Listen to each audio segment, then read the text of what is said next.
Y en fin, eso ya dependerá de nosotros, ¿no? Y en los suelos, a ver si alguien se acuerda cuáles son los factores de resistencia, factores de capacidad que tienen los suelos, ¿no? Así como en el hormigón tenemos el acero, el hormigón y la forma. En el suelo, ¿cuáles serían los factores con los cuales podemos estimar la capacidad de nuestras estructuras que se apoyan en ellos? ¿Ah? ¿Se acuerdan?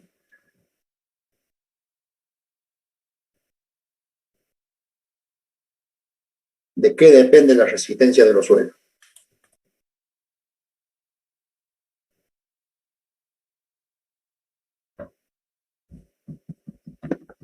¿Los suelos aguantan las cargas en función de qué?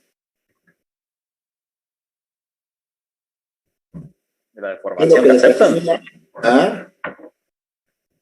De la deformación que aceptaría, sería de la tensión admisible. ¿Podría ser? No. No, los suelos aguantan cualquier carga, la que nosotros le pongamos. ¿Ah? Por supuesto, si le ponemos mucha carga, como ocurre con cualquier estructura, se va a deformar más allá de lo que nosotros admitimos. ¿Ah? Pero ¿cómo aguanta el suelo en su estructura íntima de la materia? ¿Qué es lo que hace que un suelo aguante más o menos? Depende del tipo de suelo, si está saturado, si no está saturado. Sí, también. Cohesivo o no cohesivo. Ah, los factores de capacidad de carga de los suelos, se los voy a repetir para que les quede claro, son dos, nada más, que es la cohesión y el ángulo de fricción. ¿Ah? Fricción y cohesión. ¿Ah? Los suelos aguantan por fricción y por cohesión. ¿Ah? Los suelos netamente friccionales aguantan por fricción. Los suelos netamente cohesivos, como son las arcillas, aguantarían netamente por cohesión, ¿no? Y con una muy baja fricción, que normalmente en los suelos finos se las desestima esa capacidad. ¿Eh? Entonces, cuando nosotros tenemos un suelo y queremos determinar la capacidad de carga, lo que tenemos que determinar nosotros cuál es el valor de la cohesión y cuál es el valor de la fricción. ¿Eh? ¿Se dan cuenta?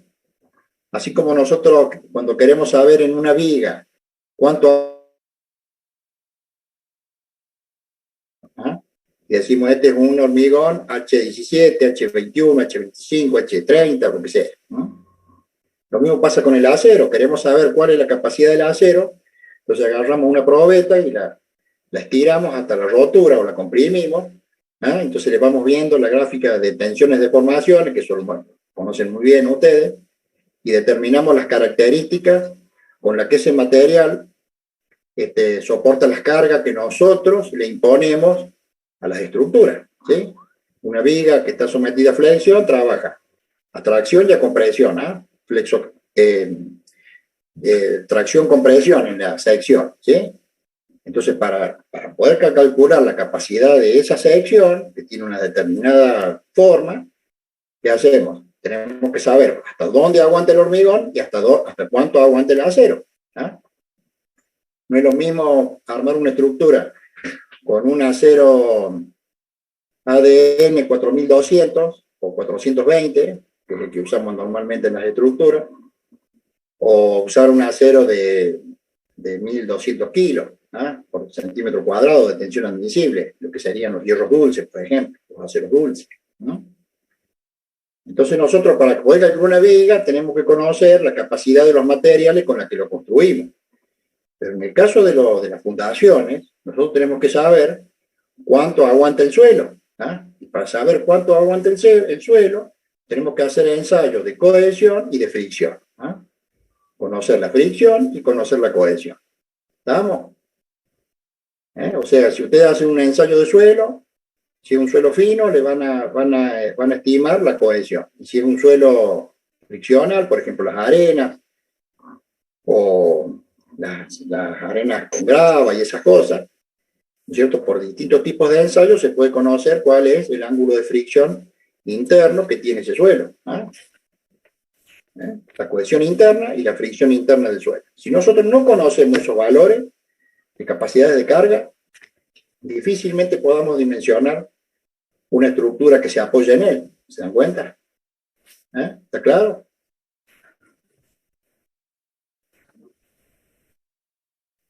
¿Está claro? Estoy preguntando. Sí, perfecto, profe. Bueno. De eso depende el cálculo de las estructuras, ¿no? De conocer cuáles son las capacidades de carga que tienen, ¿no? Tanto a la tracción como a la compresión. Y los suelos, particularmente, trabajan por fricción o por cohesión. ¿Estamos? Bueno, eso es muy importante, que lo tengan bien claro, ¿no? Los suelos, no sé cómo decirlo, no digo desgraciadamente, pero los suelos tienen una propiedad, que a medida que aumenta su nivel de humedad, principalmente en los suelos finos, el valor de la cohesión va disminuyendo a medida que aumenta el contenido de agua o de humedad. ¿Sí? Inverso. Si va disminuyendo la cantidad de agua, va aumentando la cohesión. ¿Se dan cuenta? Entonces, en el caso de los suelos finos, nosotros tenemos que determinar la cohesión mínima, o sea, la condición, en la peor condición que se puede encontrar ese suelo a lo largo de la vida útil de la estructura. En este caso sería la cohesión mínima en estado de saturación, ¿sí? Para fundaciones superficiales, el ensayo que se hace es el de compresión simple, en estado de saturación, ¿no es cierto? Prácticamente sin confinamiento, porque se entiende que es un suelo que está en la superficie, está poco confinado, ¿no? Tiene un confinamiento limitado, ¿no? Pero distinto es, por ejemplo, en los suelos profundos, en los limos o las arcillas profundas, que tienen una presión de tapada importante que mantiene el suelo comprimido dentro de su matriz. Y entonces el ensayo que vamos a hacer nosotros para conocer el valor de la cohesión a esa profundidad es hacer un ensayo saturado confinado, ¿no? Confinado con presión de tapada equivalente a la presión que tiene el suelo de donde sacó la muestra. ¿Se dan cuenta? Por eso es que se hacen los análisis de cuánto pesa el suelo en estado de saturación o seco, o la densidad relativa o la densidad absoluta, ¿no? Se hace el estudio de la porosidad, de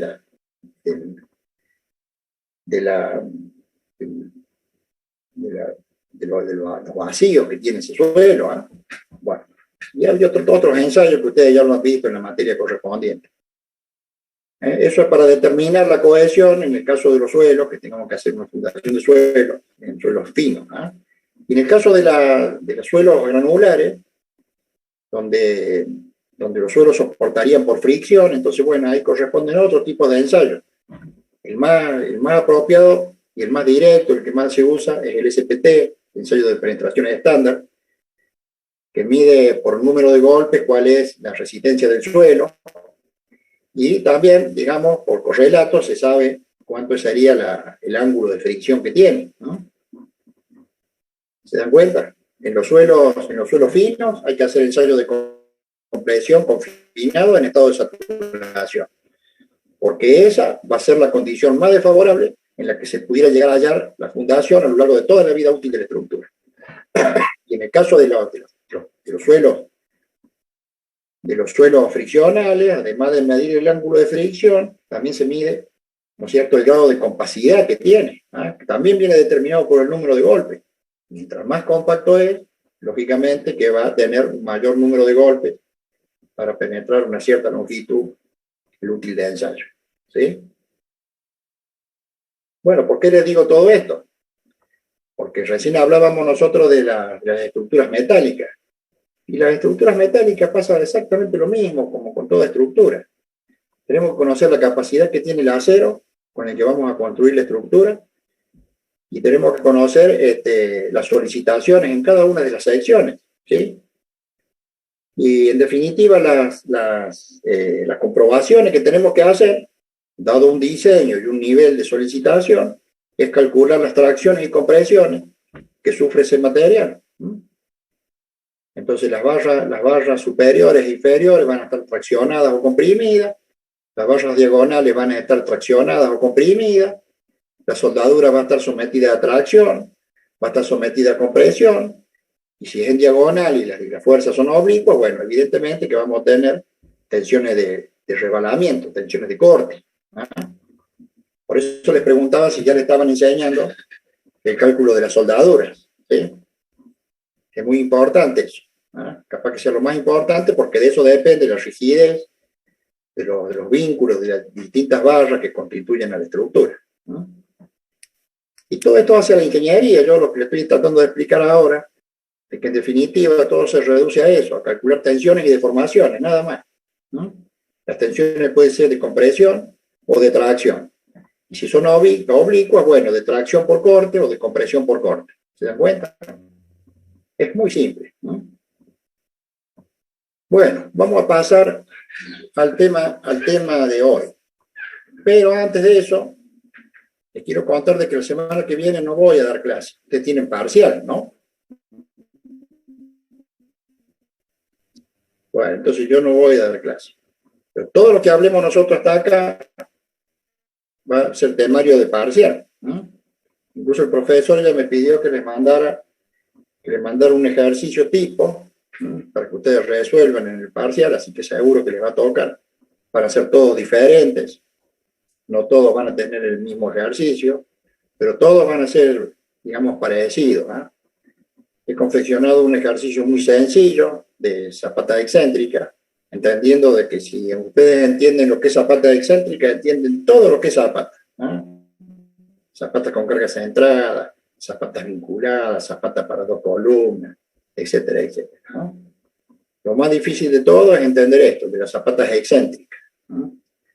Y entender la estabilidad de la zapata excéntrica a mí me parece que es un tema de principal importancia, en la que por lo menos yo he visto en muchísimos lugares que fabrican, construyen zapatas excéntricas, pero sin tener en cuenta todos los postulados que he dado yo en los ejercicios y que son los que se requieren para que esa estructura esté estable, sea estable, resistente, ¿no? Y cumpla con las condiciones mínimas. ¿No? Si no se hace así, seguramente es una estructura deficitaria. ¿No? He visto muchos diseños así, por lo menos gráficos, no sé si lo habrán calculado o quién lo habrá hecho, pero realmente que haciendo un mínimo análisis se dan cuenta que esa estructura, cuando alcance la carga de diseño, seguramente se va a romper. ¿Ah? Y eso no nos puede ocurrir a nosotros, ni en esta ni en ninguna estructura. ¿Ah? Por eso es que las tenemos que analizar a las estructuras y bueno, y verificar todas las cosas que tenemos que verificar, entre ellos la resistencia, la estabilidad y la rigidez, ¿no? Que son los tres aspectos liminares que tiene que tener toda estructura para que funcione bien. ¿No? Bueno, vamos a repasar entonces para el parcial rápidamente. Les voy a compartir pantalla y vamos a ver de vuelta, vamos a volver a zapatas excéntricas. ¿Eh? Volvemos a zapatas excéntricas.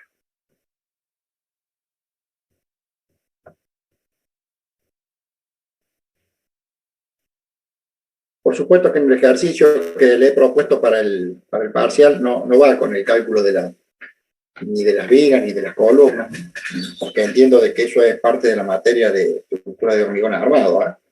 Lo que me interesa a mí es que ustedes entiendan bien el tema de la estabilidad de la zapata excéntrica.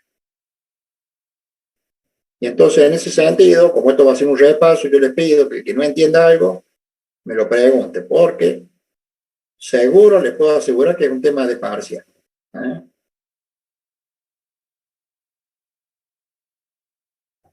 Bueno, acá estamos viendo un esquema de la zapata excéntrica. ¿A qué se refiere con la estabilidad de la zapata excéntrica?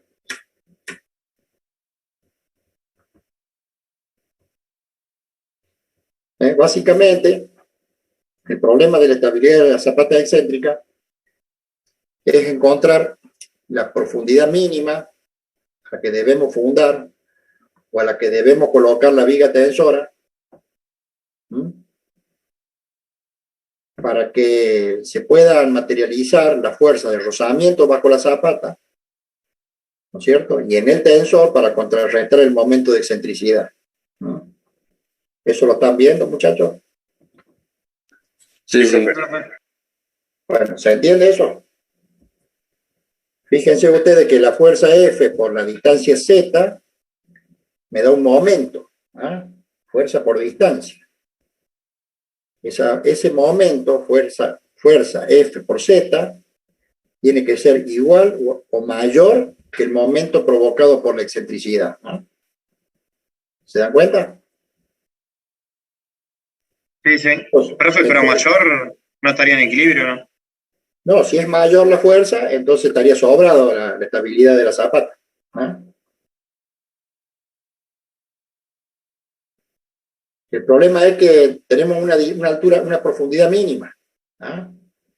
Si nosotros definimos la cota de fundación y más allá de esa profundidad no podemos ir, tenemos que verificar si la altura que le corresponde de la viga de fundación, a lo que ustedes le llaman viga riotra, a ver si se compadece con el proyecto, ¿no? Hay veces que esta altura Z, para que la zapata tenga equilibrio, tendría que ser una altura un poco más grande, por así decir, y que, digamos, estaría por encima del nivel de piso, de la planta baja, del edificio. ¿Se dan cuenta? No puede ser eso, ¿no? Eso no se puede hacer. Normalmente la viga de fundación es una viga de empotramiento, una viga de donde brotan las columnas de la superestructura, ¿se dan cuenta? Y está determinada por la geometría del diseño. Y la cota de fundación es la cota de fundación, no puedo ir ni menos ni más, ¿no? ¿Se dan cuenta lo que les digo? Si yo tengo definido una cota de fundación, entonces ya prácticamente Z. Entonces, el problema de la determinación de la estabilidad de la zapata es ver si la profundidad Z a la que podemos construir la zapata satisface la condición de equilibrio, ¿ah? ¿Se dan cuenta?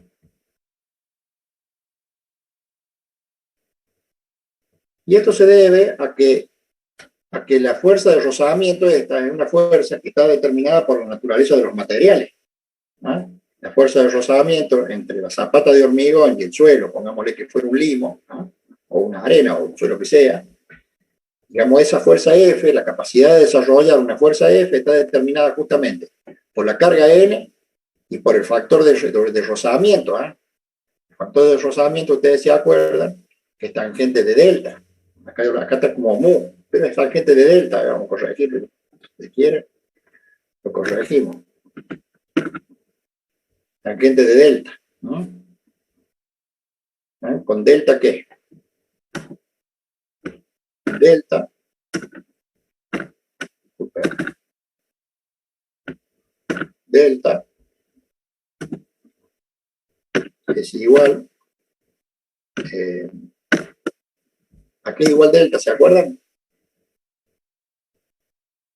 El ángulo de interacción entre el hormigón, la zapata de hormigón y el suelo. 2/3 de phi. Exactamente. 2/3 de phi. ¿Sí? ¿Ah?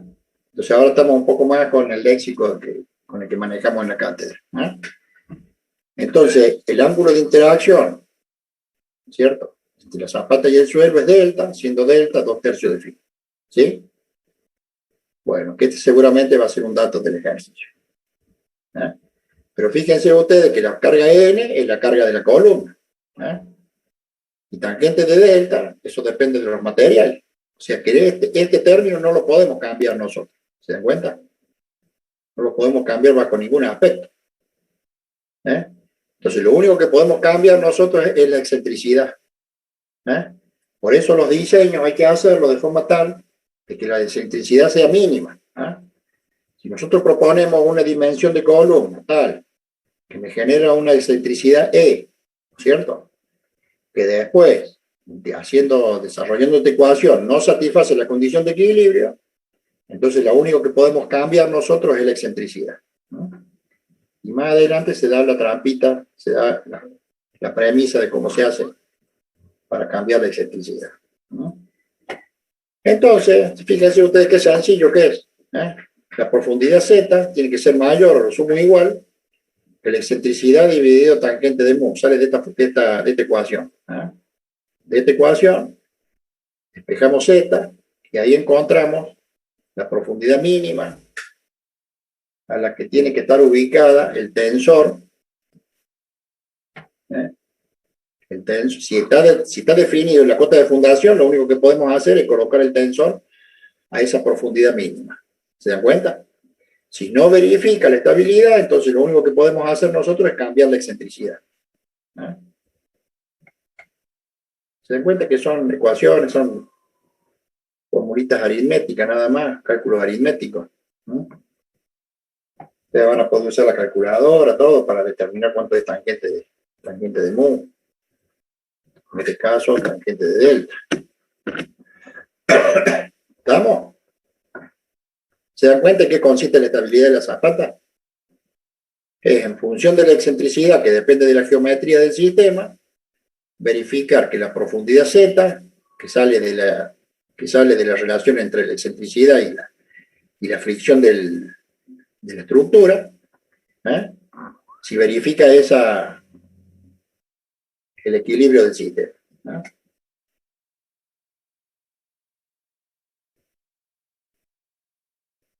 Bueno, está todo explicado acá en el ejemplo, ¿no? O sea, así que si alguien tiene alguna pregunta, todo gusto, se va a cuando. Y pasamos entonces al tema que no, continuamos, ¿no? Que falta.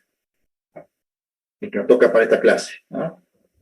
Acá hay un ejercicio. Este ejercicio va a ser muy similar al que le va a tocar en el parcial, ¿sí?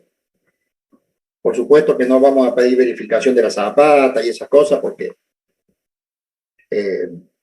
se entiende que ustedes ya lo saben de los ejercicios anteriores, zapatas con cargas centradas, etc. ¿no? Digamos que esta es una situación muy compleja, es la situación más compleja con la que nos podemos enfrentar en un diseño de fundaciones superficiales, y que si entienden este problema, entienden todos los demás, sin ninguna dificultad. ¿Estamos?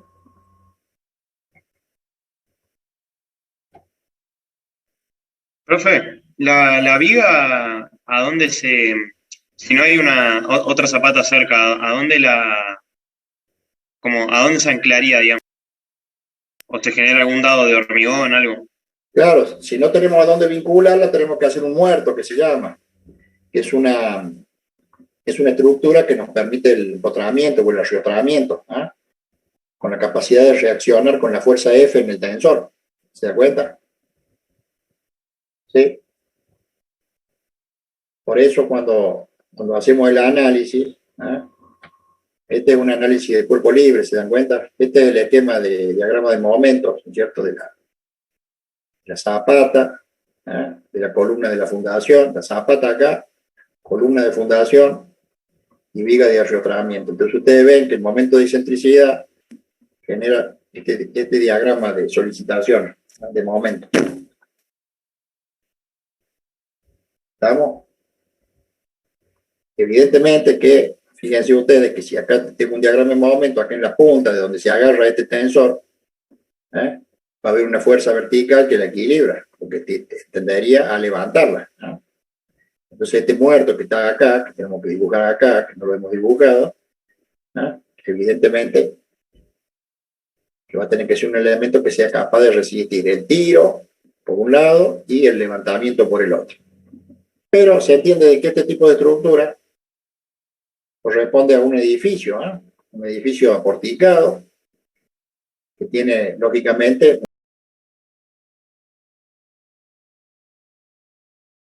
un documento. ¿Se da cuenta? Está vinculada. Esta viga es una viga de vinculación.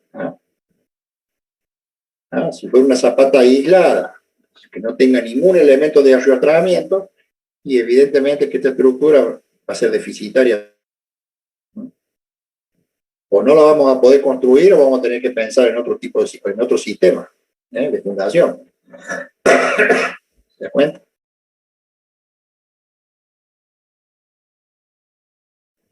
El momento, la excentricidad. Pero en este ejercicio van a ver ustedes que existe la posibilidad de anularlo, o por lo menos llevarlo a la mínima expresión admisible, mediante el ensanchamiento en la dirección de excentricidad de la columna de fundación. Normalmente nosotros diseñamos la columna de la superestructura para que tome la carga de 60 toneladas. La estructura sea mucho más grande, no por una necesidad de carga M, sino por una necesidad de anular el momento de excentricidad, mediante el ensanchamiento de esa columna de la superestructura. Estudien bien este trabajo práctico, que es prácticamente lo que les va a tocar en el parcial. Pero, lógicamente, sin las verificaciones, sin el cálculo de columnas y esas cosas, que ya corresponde a otra materia.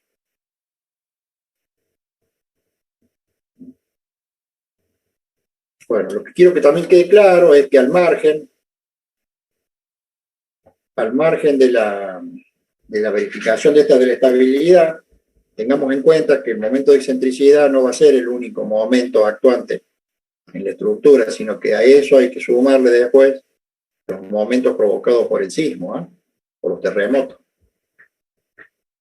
o por las cargas móviles, cargas dinámicas, que les pueden generar otros momentos que, si se acoplan al momento de excentricidad, imagínense ustedes, se elevan entonces la solicitación y con ello las tensiones y las deformaciones. Por eso este es solamente un ejercicio que está dado para las cargas gravitatorias, o sea, para el peso del edificio, para el peso de la columna del edificio. ¿Estamos? Profe, ¿eso ya lo subió a autogestión? ¿Cómo? ¿Ya lo subió a la universidad virtual o autogestión? El ingeniero Ayasa me dijo que subió hasta el trabajo práctico número 5. Está bien.